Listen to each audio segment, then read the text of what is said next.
I'm Eric Little, and I am reviewing Emma Winter's political introduction speech.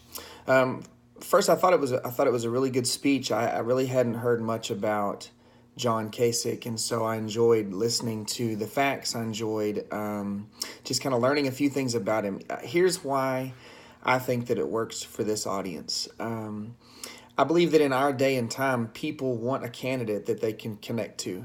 In this day of the mudslinging and the who knows who's being honest, who knows who's telling the truth, who knows where someone really stands.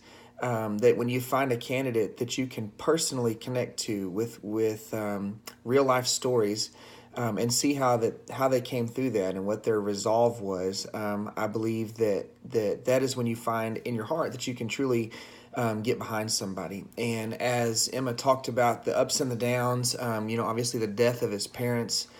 That's something that a lot of people can relate to and that a lot of people can connect with. And it tugs at your heartstrings. I mean, that's a real life tragedy that someone had to process and to work through. And so, how that tied into his faith and how that tied into his resolve, I believe is something that can be carried over into his political platform. You know, that when times are tough, this guy knows how to pull up his bootstraps and move on.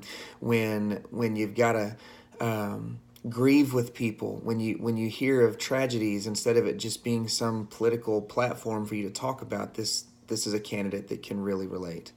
Also liked how I believe Emma's phrase was that showing the people benevolence and shows people compassion. I also think that that's something that we're longing for in this day and age, is someone to just treat people like human beings and not like constituents, not like numbers, not like a vote, but that we are people and we're all trying to make this life the best that we can make it for us and for future generations. And so I believe the way that Emma talked about this and the way that she presented the facts is something that would really connect to an audience that's really looking for a genuine, sincere candidate.